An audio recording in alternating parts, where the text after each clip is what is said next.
यहाँ पर लोग तपस्या करते थे, ऋषि लोग। उनकी तपस्या में राक्षस लोगों ने विघ्न पैदा किया। नमस्कार दोस्तों, मैं हूं वीके गुप्ता और आप देख रहे हैं आज तक लाइव 24।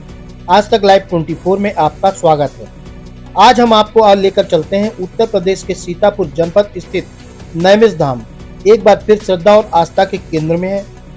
नैमिष धाम का हृदय कहलाने वाला चक्र तीर्थ आज भी सनातन धर्म की महानता का जीवंत प्रमाण है, जिसे सनातन संस्कृति की आध्यात्मिक राजधानी कहा जाए तो अतिशयोक्ति नहीं होगी। यह वही पावन भूमि है जहां 88,000 ऋषि मुनियों ने तपस्या की, जहां वेद पुराण और उपनिषदों का गूढ़ ज्ञान संकलित हुआ और जहां से सनातन धर्म की धारा पूरे भारत में प्रवाहित हुई। पौराणिक मान्यताओं के अनुसार जब ऋषियों ने ब्रह्मा जी से पूछा कि पृथ्वी पर सबसे पवित्र स्थान कौन सा है, तो ब्रह्मा जी ने यही सवाल विष्णु जी से किया और विष्णु जी ने एक चक्र चलाया और जहां वह चक्र आकर रुका वही स्थान कहलाया नैमिषारण्य धाम, यानी चक्र तीर्थ, जहां आज भी श्रद्धालु आस्था की डुबकी लगाते हैं। माना जाता है कि यहाँ स्नान मात्र से ही पापों का नाश और मोक्ष की प्राप्ति होती है। यही वह भूमि है जहाँ महर्षि वेदव्यास ने सुखदेव जी को भागवत पुराण का उपदेश दिया और जहाँ सूत जी ने ऋषियों को पुराणों की अमर कथा सुनाई। आज भी नैमिष धाम देश विदेश से आए श्रद्धालुओं, संत महात्माओं और साधुओं की आस्था का केंद्र है। धार्मिक ही नहीं, नैमिष धाम सनातन धर्म की सांस्कृतिक विरासत और सनातन पहचान का जीवंत प्रतीक है। नैमिष धाम जहां हर कण में तप, त्याग और तपस्या की गूंज है, वो पावन भूमि जहां आस्था, इतिहास और सनातन संस्कृति एक साथ सांस लेते हैं। आज हम आपको नैमिष धाम के 3 प्रमुख धार्मिक केंद्रों से एक एक कर रूबरू कराएंगे। पहला चक्रतीर्थ, मां ललिता देवी और हनुमानगढ़ी। पार्ट 1 में हम आपको चक्रतीर्थ की महिमा के बारे में बताएंगे। पार्ट 2 में हम आपको मां ललिता देवी मंदिर के बारे में बताएंगे और अंत में हनुमानगढ़ी के बारे में बताएंगे। जी हाँ, सबसे पहले हमारी टीम नैमिष धाम का हृदय चक्र तीर्थ पहुंची, जहां पंडित नीरज कुमार तिवारी ने हमारी टीम से बात की। फिलहाल आइए आपको सुनाते हैं उन्होंने हमारी टीम से बात करते हुए क्या क्या चक्र तीर्थ के बारे में कहा। अपना परिचय दीजिए पंडित जी। पंडित नीरज कुमार तिवारी, तीर्थपुरोहित नैमिषारण्य। नीरज कुमार तिवारी, तीर्थपुरोहित नैमिषारण्य। ये भगवान का सज्जुग का कुंड है। कहते हैं कि सज्जुगे नैमिषारण्य। सज्जुग का अर्थ नैमिषारण्य हुआ। त्रेतायाम च पुष्करे, त्रेता में पुष्कर हुआ। द्वापरे कुरुक्षेत्र, द्वापर में कुरुक्षेत्र हुआ और कलिकाल में गंगा है। यहाँ पर सत्यनारायण की कथा शौनक आदि 88,000 ऋषियों को सूत जी ने सुनाया, जो आप घर पे सुनते हो। निकलता है एकदा नैमिषारण्य ऋषिया शौनकादया पर पच्चो मुनिया सर्वे सूतम पौराणिकम खलो। नैमिषारण्य इसका नाम है। नैमी माने चक्र, आरण्य माने जंगल है। यहाँ पर लोग तपस्या करते थे, ऋषि लोग। उनकी तपस्या में राक्षस लोगों ने विघ्न पैदा किया। सारे ऋषि भगवान ब्रह्मा के पास, नारायण के पास जाकर के प्रार्थना किया कि हमको ऐसा स्थान बतलाओ जहाँ पर यज्ञ पूजन करें, कोई दैत्य ना परेशान करे। भगवान ने मन के द्वारा चक्र को छोड़ा। ऋषियों से कहा यह आपका मार्गदर्शन कराएगा। इसकी नैमी जहाँ गिर जाएगी तपस्या करने का केंद्र होगा। जो मानव जाएंगे, स्नान दान करेंगे, उन्हें अच्छे फल की प्राप्ति होगी। वो चक्र आगे चलता है, ऋषि पीछे चलते हैं। तो पृथ्वी लोक में 9 आरण्य हैं, जैसे जम्बूकारण्य, भद्रकारण्य, उदपलारण्य, सिंधुकारण्य, दंडिकारण्य। इन अरण्यों में चक्र जाता है, उसको कहीं स्थान नहीं मिलती, शांति नहीं मिलती। तो ये जो चक्र कुंड देख रहे हो, यहाँ पूर्व काल में एक हवन कुंड था।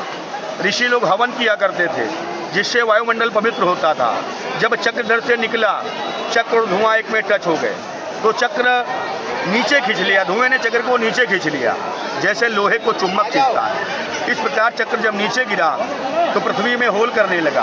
पृथ्वी के नीचे 7 पाताल होते हैं, अतल, वितल, सुतल, रसातल, तलातल, महातल। 6.5 पाताल चक्र ने तोड़ दिए, तो जल की धार निकलने लगी। ऋषियों में हाहाकार हो गया कि महाराज आधा पाताल और टूट जाएगा, संसार जलमय हो जाएगा, तपस्या कहाँ करेंगे। भगवान के पास गए। भगवान ने कहा मुख से निकली वाणी नहीं आती, धनुष से निकला तीर नहीं आता, हमारी शक्ति वापस नहीं आएगी। शक्ति को आदिशक्ति पराशक्ति रोकेगी। आदिशक्ति माँ ललिता देवी का मंदिर है। यहाँ पर शक्तिपीठ है, सिद्धपीठ है। जहाँ माता के अंग गिरे वो सिद्धपीठ हुई। तो यहाँ हृदय रूप में माता विराजमान है। सारे ऋषियों ने माँ से प्रार्थना किया, माँ रक्षा करो। माता ने हाथ बढ़ाया, चक्र की चोटी को पकड़ा, 6.5 पाताल पर इसको केंद्रित कर दिया, इसको रोक दिया। पहले था आरण्य, तब इस पे चक्र रूपी नैमी शीर्ण हुई, तो नैमी तत्तीर्थारण्य मिलाकर के इसका नाम नैमिषारण्य हुआ। फिर यहाँ पर मनु शत्रुपा आए, उन्होंने भगवान का मंत्र लिया, ओम नमो भगवते वासुदेवाय का, और व्यास जी की गद्दी पर तपस्या करने लगे। भगवान ने कहा क्या चाहते हो? उन्होंने कहा प्रभु आपके समान पुत्र चाहिए, ये हमारी अभिलाषा है। भगवान ने कहा हमारे समान कोई नहीं, दूसरा वरदान मांगो। उन्होंने कहा प्रभु हम यही वरदान आपसे चाहते हैं, मन में संकल्प किया है। भगवान ने कहा त्रेता युग में रामा अवतार होगा हमारा, राजा मनु दशरथ बनोगे, रानी शत्रुपा कौशल्या बनेगी, तुम्हारे यहाँ अवतार लेंगे। तुमने एक पुत्र मांगा, तुम्हारे 4 होंगे, धर्म अर्थ काम मोक्ष। राम लक्ष्मण शत्रु। बोले ऐसा क्यों? बोले नैमिषारण्य में जो जाएगा, भगवान का नाम जप करेगा, दान धर्म करेगा, अपने पूर्वजों के लिए करेगा, ये भूमि उसे 4 गुना फल प्रदान करेगी।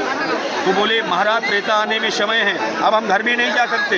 बोले आप हमारी अमरावतीपुरी में निवास करो, समय बीत जाने पर आप धरा के राजा, अयोध्या के राजा दशरथ बनोगे।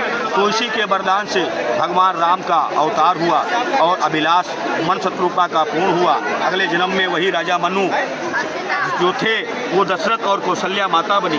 तो नैमिषारण्य जो भी आएगा पावन तीर्थ है, पहला तीर्थ है और पूर्वजों की भूमि है। जो भी यहाँ आएगा स्नान दान करेगा उसे अच्छे फल की प्राप्ति होगी, उनके पूर्वजों को वैकुंठ की प्राप्ति होगी, घर परिवार में सुख शांति होती। तो श्रीमद् भागवत में, पुराण में जितने भी धर्म के ग्रंथ हैं सब में यहाँ की कथा लिखी है। हमने आपको संक्षेप में बताया। नैमिषारण्य तीर्थ पुरोहित नन्हे तिवारी नैमिष धाम। जय श्री राम, सभी का भगवान कल्याण करें। पंडित जी ये बताइए, ये जो जल है इसमें क्या हर समय ऐसे ही रहता है? ये पाताल से आता है, नेचुरल पाताल से, मतलब भरा नहीं जाता है? नहीं, इसका फिक्स लेवल यही है। बरसात में बढ़ जाएगा, घटेगा नहीं। घटेगा तो ये जल देख रहे हो, ये प्राकृतिक सिस्टम से नेचुरल पाताल से आता है। जहाँ धरती फटी है वहीं से जल निकलता है। बाहर में लोग स्नान करते हैं, अंदर कोई नहीं जाता है, और जितना जल ओवर होता है वो गोमती गंगा को चला जाता है। तो इसका पानी अमृत के समान है। जो भी इसे पान करता है, स्पर्श करता है, सारे पाप नष्ट हो जाते हैं और पूर्वजों का कल्याण होता है। नैमिषारण्य धाम की जय।